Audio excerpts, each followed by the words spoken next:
सुप्रभात, good morning to all of you. स्वागत है आप सभी का पुनः एक बार MS टीम एजुकेशन में। तो हाय, आप लोग कैसे हैं? उम्मीद करते हैं कि आप लोग अच्छे होंगे और घर पे पढ़ाई का आनंद ले रहे होंगे, पढ़ रहे होंगे। तो आइए हम लोग शुरू करते हैं। क्लास 11th भौतिक विज्ञान वेक्टर एनालिसिस हम लोग पढ़ रहे थे, जिसमें हम लोगों ने पहले वीडियो में पढ़ लिया था कि वेक्टर क्या है और कितने प्रकार की होती है, यानी कि सदिश राशियां और सदिश राशियों के प्रकार। तो सदिश के प्रकार में अक्षीय और ध्रुवीय सदिश को पढ़ा था। आज का टॉपिक बड़ा ही महत्वपूर्ण रहने वाला है, तो इस वीडियो को अंत तक जरूर देखें। तो आइए हम लोग देखते हैं कि आज क्या हम लोगों को पढ़ना है। तो आज का जो नया टॉपिक है सदिशों का वर्गीकरण, यानी classification of vector. Classification of vector क्या है, आइए हम लोग इसके बारे में जानते हैं। तो सदिश राशियों को, पहले सदिश राशियां क्या हैं? तो वे भौतिक राशियां जिन्हें व्यक्त करने के लिए परिमाण के साथ साथ दिशा की भी आवश्यकता होती है, तथा इनको हम विशेष बीजगणितीय विधि द्वारा, चाहे सदिश बीजगणितीय युक्त नियम द्वारा इनको जोड़ घटा या गुणा भाग कर सकते हैं। तो हम लोग इसमें देख रहे थे सदिशों के प्रकार में ये चूंकि 10 प्रकार के, मुख्यतः इनको 10 वर्गों में बांटा गया है। सबसे पहले है समान सदिश, इक्वल वेक्टर। दूसरा है विपरीत या ऋणात्मक सदिश, जिसको कहते हैं ऑपोजिट आर नेगेटिव वेक्टर। तीसरा है समरेखीय सदिश, जिसको कहते हैं कोलिनियर वेक्टर। सहप्रारंभिक सदिश, कोइनिशियल वेक्टर। और उसके बाद से पांचवा है समतलीय, समतलीय सदिश, जिसको कहते हैं कोप्लेनर वेक्टर। और छठवां है एकांक या मात्रक सदिश, बहुत इंपॉर्टेंट है, ये इंपॉर्टेंट है, जिसको कहते हैं यूनिट वेक्टर। उसके बाद से लंबकोणीय एकांक सदिश, ऑर्थोगोनल वेक्टर, शून्य सदिश, जीरो वेक्टर, अस्थानीय या नियत सदिश, जिसको लोकलाइज्ड वेक्टर कहते हैं। और 10वां है मुक्त सदिश, जिसको फ्री वेक्टर के नाम से जानते हैं। तो आइए क्रम से हम प्रत्येक सदिशों के बारे में जानने का प्रयास करते हैं। तो आप वीडियो के अंत तक बने रहें, ताकि आपको यहाँ से किसी प्रकार की कोई भी समस्या नहीं होगी। विद्यार्थियों में एक चीज़ और बता दूं आपको कि क्लास 12th में आप जब पढ़ेंगे, उसमें एक चैप्टर आपका है सदिश मैथमेटिक्स में, वहाँ पर आपको ये बहुत ही काम की चीज़ है, बहुत आपको हेल्पफुल होगी। तो इसलिए इसको जरूर समझें, ये क्लास 12th के लिए भी बहुत महत्वपूर्ण है और एग्जाम के दृष्टि से तो महत्वपूर्ण है ये। तो चलिए हम लोग देखते हैं इसको। अब सबसे पहले समान सदिश। समान का मतलब होता है परस्पर आपस में बराबर होना चाहिए, यानी कि वे सदिश जो परस्पर परिमाण एवं दिशा में समान हो, उनको हम कहते हैं समान सदिश। यानी कि वे सदिश, या पहली सदिश हो गई, इसका नाम हम दे रहे हैं ए, और दूसरी सदिश हो गई, इसका नाम दे रहे हैं बी। अब देखिए, सदिशों का निरूपण करने के लिए जो भी फिजिकल क्वांटिटीज वेक्टर होती है, उसके लिए उसको इंडिकेट करने के लिए उसके ऊपर एरो का निशान लगाते हैं। किसका? एरो, तीर का। तीर जो है दिशा को दर्शाती है, जो इसका हेड है यह दिशा को इंडिकेट करता है, और इसकी टेल जो है, पूंछ जो है, यह परिमाण को इंडिकेट करती है। ठीक है, तो अगर कोई भी सदिश राशि, अगर मान लेते हैं कि सदिश ए है, तो इसके ऊपर वेक्टर लिख देंगे। अगर बल एक प्रकार की सदिश राशि है, तो इसके ऊपर वेक्टर लगा देंगे। अगर कार्य अदिश है, तो इसके ऊपर कुछ नहीं लगाएंगे। ठीक है, तो ये चीज आप समझते हैं। तो देखिए, समान सदिश किसे कहते हैं? तो वे राशियां, वे सदिश जो परिमाण एवं दिशा में परस्पर समान होती हैं, उनको हम कहते हैं समान सदिश। जैसे यह वेक्टर ए हो गया, वेक्टर बी हो गया, दोनों की दिशा इधर है, दोनों की दिशा एक ही तरफ है, और दोनों का परिमाण अगर लंबाई देखें तो दोनों की सेम है। तो इसके लिए हम लिखेंगे vector A equal to vector B. इसी को हम कहते हैं समान सदिश। यानी कि समान सदिश किसे कहते हैं, आप नोट करते रहिएगा कि समान सदिश किसे कहते हैं। तो वे सदिश जिनका परिमाण एवं दिशा परस्पर समान होता है, उनको कहते हैं समान सदिश। आगे बढ़ते हैं। दूसरा क्या है? विपरीत या ऋणात्मक सदिश।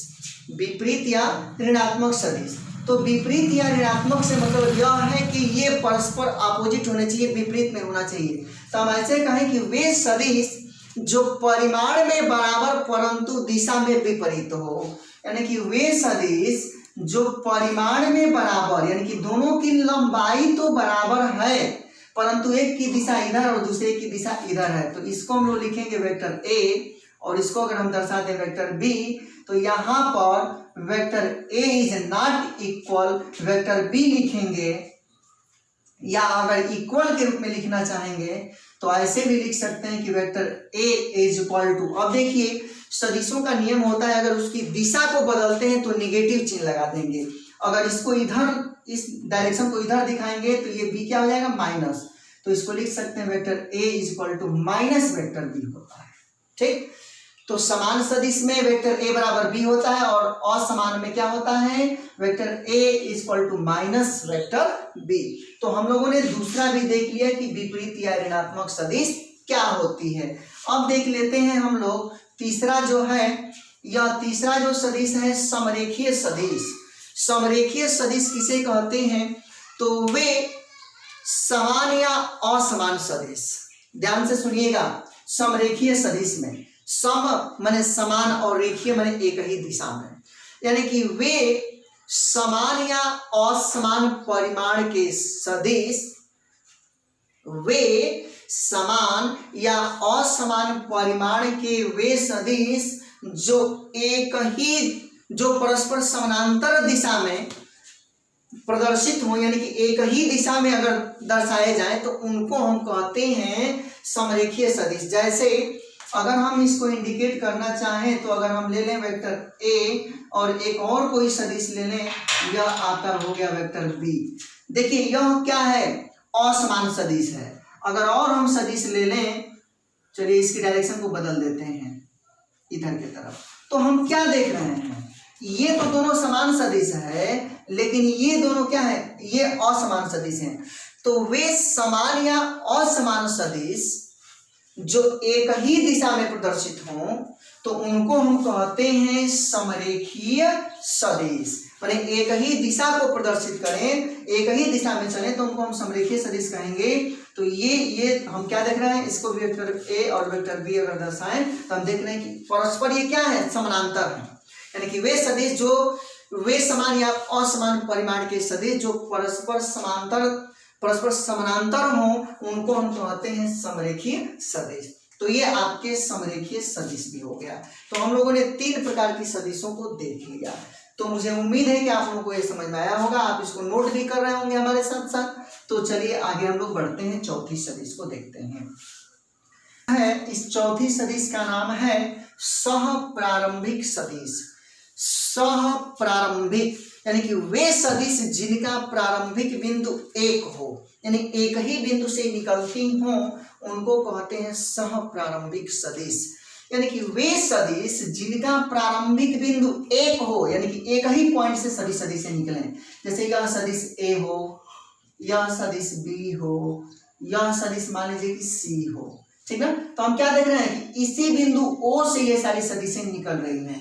अगर हम इसको दर्शाएं कि वेक्टर एक्स हो, ये वाई हो, वेक्टर एक्स नहीं बल्कि वेक्टर आई हो, तो ऐसे अच्छा एबीसी जैसे भी आप दर्शा सकते हैं, आई जे के कैप के रूप में, चाहे जैसे भी, यानी कि एक ही पॉइंट से बहुत सारी सदिशें निकलें तो इन सभी को हम कहते हैं क्या, तो इन्हीं को कहते हैं सह प्रारंभिक सदिश। अर्थात वे सदिश जिनका प्रारंभिक बिंदु एक होता है उनको कहते हैं सह प्रारंभिक सदिश। उसके बाद से सह प्रारंभिक सदिश के बाद होता है सह समतलीय सदिश। कि सह समतलीय सदिश क्या है, ध्यान देंगे, सह समतलीय सदिश कोप्लेनर सदिश, यानी कि वे सदिश जो एक ही तल में स्थित हों उनको कहते हैं सह समतलीय सदिश। जैसे अगर हम सदिशों को इंडिकेट करें, सपोज मान लें कि एक सदिश आपकी ऐसे है वेक्टर ए, चाहे एक सदिश को अगर हम ऐसे दर्शा दें, ये आपकी क्या है, वेक्टर ए है, ठीक। और सदिशों को अगर हम ऐसे दर्शाएं, ये वेक्टर ए है, वेक्टर बी है, वेक्टर सी है, तो हम क्या देख रहे हैं कि ये जितनी भी सदिशें एक ही तल में हैं, ठीक ना। तो इसीलिए इसको बोलेंगे सह समतलीय सदिश, यानी कि ये सभी क्या है, एक ही तल में स्थित हैं, तो इनको हम लोग बोलते हैं सह समतलीय सदिश। इसके बाद से सहसमतलीय सदिश के बाद देख लेते हैं। एकांक अथवा मात्रक सदिश। एकांक अथवा मात्रक सदिश, मैंने बताया कि एकांक अथवा मात्रक सदिश, विद्यार्थियों ये बड़ा इंपॉर्टेंट है आपके लिए कि एकांक अथवा मात्रक सदिश किसे कहते हैं। तो वह सदिश जिसका परिमाण एक हो, वह सदिश जिसका परिमाण क्या हो, एक हो, उसको हम कहते हैं एकांक सदिश। यानी कि वे सदिश जिनका परिमाण एक होता है उनको कहते हैं एकांक सदिश। और एकांक सदिश को कैप लगा करके प्रदर्शित करते हैं। जो ए के ऊपर हमने लगाया है कैप ना, कैप लगाकर, अगर बी कैप भी लगाए तो भी कोई दिक्कत नहीं, आई कैप, जे कैप, के कैप, ऐसे जो दर्शाते हैं तो के यानी कैप लगा करके इसको हम प्रदर्शित करते हैं। ऊपर जो है ना ये, इसको कैप कहते हैं, कैप। तो इसको हम कैप लगा करके प्रदर्शित करते हैं। इसको हम क्या लगाकर प्रदर्शित करते हैं, कैप लगा करके। यदि हम मान लें कि माना सदिश ए का परिमाण ए हो, चूंकि परिमाण होगा तो वो वेक्टर नहीं होगा, ये परिमाण ए है। माना सदिश ए का परिमाण कितना है, ए है, तो एकांक सदिश ए कैप बराबर होता है vector A upon mod vector A. ध्यान दीजिएगा, इस पे हम लोग आगे चर्चा करेंगे, आगे हम लोग को मिलेगा। एकांक सदिश का सूत्र होता है एकांक सदिश बराबर वेक्टर ए अपन मॉड ए, या इसी को ऐसे भी लिखते हैं कि एकांक सदिश एक कैप बराबर, एक कैप लिखने का मतलब एकांक हो गया, और एकांक सदिश एक कैप बराबर वेक्टर ए अपन ए। देखिए यहां से हमने इसको मॉड को हटा दिया तो इसके ऊपर से वेक्टर भी हट जाएगा, यानी कि इतना। ऐसे भी हम लोग लिख सकते हैं, या इसी को थोड़ा सा और हम लोग चाहेंगे तो इसको सिंपल कर सकते हैं। सिंपल कैसे करेंगे, तो खैर चलिए, सिंपल करने की बहुत ज्यादा जरूरी नहीं है, इस पर हम लोग जब क्वेश्चन बनाएंगे तो उसको हम लोग देख लेंगे। तो हम लोगों ने एकांक सदिश को समझ लिया, ठीक है, यानी कि एकांक सदिश को हम लोगों ने देखा कि एकांक सदिश क्या है, ठीक। तो अब हम लोग आगे बढ़ते हैं, अब हम लोग आगे बढ़ते हैं, बड़ा ही इंपॉर्टेंट था। अब आगे हम लोग बढ़ते हैं, जो अगला पॉइंट है, अगला पॉइंट है आपका लंब कोणीय एकांक सदिश। यह भी बहुत इंपॉर्टेंट है। लंब कोणीय एकांक सदिश क्या है, यानी कि लंब कोणीय एकांक सदिश। ध्यान दीजिएगा, लंब कोणीय एकांक सदिश क्या है। तो यदि लंब कोणीय अक्षों एक्स वाई जेड को, लंब कोणीय अक्ष, चूंकि हम लोग जानते हैं कि एक्सिस तीन प्रकार के होते हैं, एक्स, वाई और जेड। ये इसका मूल पॉइंट हो गया, मूल बिंदु हो गया, ठीक है। इसको अगर हम कहें एक्स, इसको कहें वाई, तो इसको कहना पड़ेगा जेड, क्योंकि आप जानते हैं कि 3D होता है। तो अगर दो को अगर हम ऐसे दर्शा दें, ध्यान दीजिएगा, अगर दो अक्षों को हम ऐसे दर्शा दें, अगर इसको हम कह दें कि ये वाई अक्ष है और यह आपका एक्स एक्सिस है, तो जो जेड अक्ष होगा ठीक इसके लंबवत ऐसे सामने की तरफ प्रदर्शित होगा। तो यही 3 एक्सिस आपके एक्स वाई और जेड के रूप में। तो देखिए इनको हम कहते हैं लंब कोणीय, क्योंकि ये परस्पर लंबवत होते हैं। तो एक्स वाई जेड अक्ष को अगर हम आई कैप जे कैप के कैप, यानी कि लंब कोणीय एकांक सदिश आई कैप जे कैप के कैप से प्रदर्शित करें, यानी कि एक्स अक्ष को हमेशा याद रखिएगा, एक्स अक्ष को हमेशा, यहां से क्वेश्चन बनेंगे कि आई कैप है तो वह किस अक्ष को दर्शाएगा, तो एक्स अक्ष को हमेशा आई कैप से, वाई अक्ष को हमेशा जे कैप से, और जेड अक्ष को हमेशा के कैप से दर्शाते हैं हम लोग, ठीक ना, के कैप से दर्शाते हैं। तो ध्यान दीजिएगा, लंब कोणीय एकांक सदिश किसे कहते हैं, तो लंब कोणीय अक्षों एक्स वाई जेड, लंब कोणीय अक्षों एक्स वाई जेड को लंब कोणीय एकांक सदिश आई कैप जे कैप के कैप के रूप में व्यक्त किया जाए तो इसी को कहते हैं लंब कोणीय एकांक सदिश। तो लंब कोणीय एकांक सदिश में हम देखेंगे कि वेक्टर आई कैप बराबर जे कैप बराबर के कैप बराबर होता है 1, ठीक है, क्योंकि एकांक सदिश में 1 होता है, तो यह लंब कोणीय एकांक सदिश। तो लंबकोणीय एकांक सदिश का मान हम लोगों ने देख लिया। आगे हम लोग देखेंगे लंबकोणीय एकांक सदिश में जब सदिशों के गुणन और सदिशों का गुणन देखेंगे, सदिशों का सदिश गुणन, सदिशों का अदिश गुणन, तो वहां पर हम लोग आई का आई में गुणन करेंगे, जे का जे में, के का के में, आई का जे में, ऐसे करके हम लोग देखेंगे इसकी कुछ प्रॉपर्टी आगे हम लोगों को मिलेगी। तो वहां पर हम आपको बताएंगे कि इसकी कुछ प्रॉपर्टियां जो है वो क्या बनेगी। तो चलिए अब आगे हम लोग देख लेते हैं। तो लंबकोणीय एकांक सदिश भी हो गया। लंबकोणीय एकांक सदिश में हम लोगों ने देख लिया कि लंबकोणीय अक्षों एक्स वाई जेड अक्ष को लंबकोणीय एकांक सदिश आई कैप जे कैप के कैप के रूप से व्यक्त किया जाए तो इसे लंबकोणीय एकांक सदिश कहते हैं। अब आगे हम लोग पढ़ेंगे शून्य सदिश, यानी कि वह सदिश जिसका परिमाण शून्य हो, वह सदिश जिसका परिमाण क्या हो, शून्य हो, उसे हम शून्य सदिश कहते हैं। और शून्य सदिश को किसी भी सदिश में जोड़ने पर या घटाने पर मान में कोई परिवर्तन नहीं होता है। और शून्य सदिश को जीरो वेक्टर से प्रदर्शित करते हैं, यानी यही जीरो वेक्टर शून्य सदिश को दर्शाता है। अगर कहीं वेक्टर ए है, इसमें जीरो वेक्टर जोड़ दिया जाए तो इसके मान में कोई परिवर्तन नहीं होगा, केवल वेक्टर ए ही आपको मिलेगा। तो ये आपका शून्य वेक्टर हो गया। शून्य वेक्टर के बाद से स्थानीय या नियत सदिश होता है। तो स्थानीय या नियत सदिश का मतलब होता है कि वह सदिश जिसका प्रारंभिक बिंदु नियत होता है उसको हम नियत सदिश कहते हैं। अगर यह कोई पॉइंट ओ है, यहां से कोई सदिश ए है, तो इसको हम कहेंगे स्थानीय या नियत सदिश, क्योंकि सदिश का जो प्रारंभिक बिंदु क्या था, फिक्स था। कहां से, पॉइंट ए से।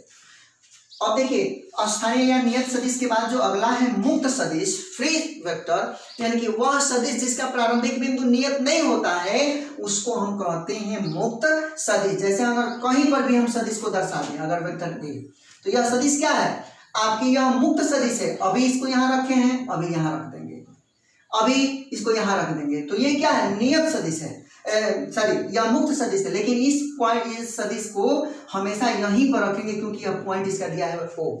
ठीक, तो हम लोगों ने क्लासिफिकेशन ऑफ वेक्टर को देख लिया कि ये 10 प्रकार के जो सदिश होते हैं, समान सदिश, विपरीत सदिश, सप्रारंभिक सदिश, समतलीय सदिश, समरेखीय सदिश, एकांक सदिश, लंबकोणीय एकांक सदिश, शून्य सदिश, स्थानीय या नियत सदिश और मुक्त सदिश। तो 10 प्रकार की सदिशों को हम लोगों ने देखा। इसके बाद और 2 सदिश हम लोगों को देखना है। पहली सदिश है विस्थापन सदिश, और विस्थापन सदिश से पहले एक और सदिश हम लोग देखेंगे, स्थिति सदिश, ठीक ना। और उसके बाद तब हम लोग आगे बढ़ेंगे। तो अब हम लोग थोड़ा सा देख लेते हैं, ये तो 10 प्रकार के क्लासिफिकेशन हो गए। इसके बाद अब हम लोग देखेंगे कि स्थिति सदिश क्या है और विस्थापन सदिश क्या है, इन 10 के अतिरिक्त। ठीक है, तो आप इसको नोट कर लीजिए और उसके बाद से मैं बताता हूँ। को 2 पॉइंट पढ़ना है। पहला है स्थिति सदिश और दूसरा है विस्थापन सदिश। पहले हम स्थिति सदिश को समझने का प्रयास करते हैं। स्थिति सदिश पोजीशन वेक्टर क्या है, ठीक ना। तो पोजीशन वेक्टर किसे कहते हैं, तो निर्देश बिंदु के सापेक्ष किसी कण की स्थिति को प्रदर्शित करने वाला सदिश स्थिति सदिश कहलाता है। ध्यान दीजिएगा, अगर हम इसको एक्सिस बना लें, यह एक्स अक्ष और ये क्या हुआ, वाई अक्ष हुआ, तो ये आपका हुआ निर्देश बिंदु यानी कि मूल बिंदु O, और यहां से किसी कण का स्थिति को दर्शाने वाला, यानी यहां से कोई कण चलते चलते यहां पर पहुंच गया, ये P पर, तो यही जो होता है सदिश, इसी को कहते हैं हम लोग स्थिति सदिश। तो ध्यान दीजिए, निर्देश बिंदु के सापेक्ष किसी कण की स्थिति को दर्शाने वाला सदिश कहलाता है स्थिति सदिश, और इसको वेक्टर R से प्रदर्शित करते हैं, ठीक ना। वेक्टर R से चाहे A से, यानी कि वेक्टर R से, देखिए इसको हम कहते हैं, यानी कि स्थिति सदिश OP वेक्टर बराबर क्या हो गया, R, यानी कि ये जो है OP जो है स्थिति सदिश है किसकी, R की, यानी कि ये आपकी स्थिति सदिश हो गया। अब ध्यान दीजिए, स्थिति सदिश के बाद से विस्थापन सदिश। तो भिन्न भिन्न समयों में गति करते हुए किसी कण का भिन्न भिन्न समयों पर उनके स्थिति को प्रदर्शित करने वाला सदिश उनका विस्थापन सदिश कहलाता है। अगर यहाँ से कण जो है गति करते हुए यहाँ पर पहुंच गया और इसको हम R1 दर्शा लें, और वही पुनः गति करते हुए इस बिंदु Q पर पहुंच गया, तो ये अगर हम दर्शा दें कितना R2 दर्शाते हैं, ठीक ना। ये R1 और ये R2, चूंकि ये R1 क्या है, इस OP की स्थिति क्या है, R1 है, और OQ की स्थिति क्या है, R2 है।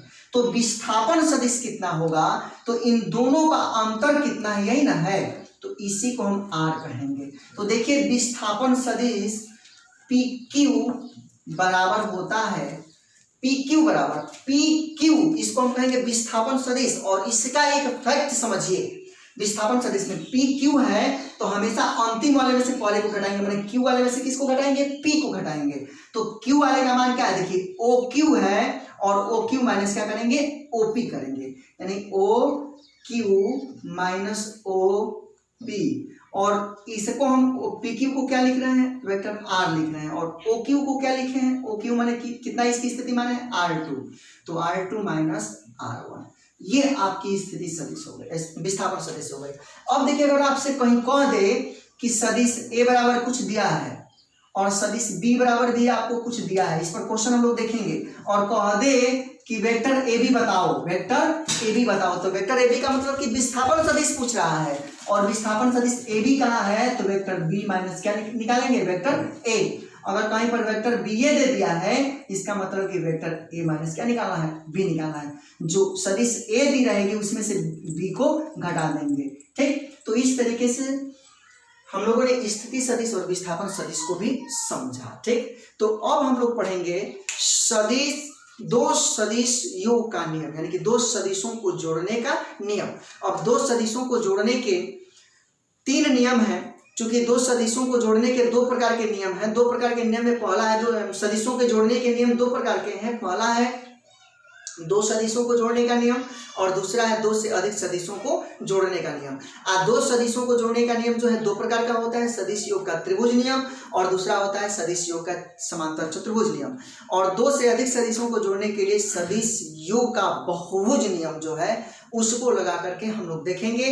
तो हम पुनः मिलेंगे अगले वीडियो में। तो अगले वीडियो में हम लोग पढ़ेंगे कि सदिशों का योग क्या है, सदिशों का घटाना क्या है, सदिशों का गुणन क्या है, उसमें हम लोग डिस्कस करेंगे। तो आप बने रहें MS टीम एजुकेशन के साथ। अगर किसी प्रकार की कोई समस्या है तो कमेंट बॉक्स में कमेंट करें, और चैनल को अभी तक जिन्होंने लाइक सब्सक्राइब नहीं किया आप लाइक सब्सक्राइब कर दें। तो पुनः हम लोग मिलेंगे अगले वीडियो में, तब तक के लिए जय हिंद, वंदे मातरम।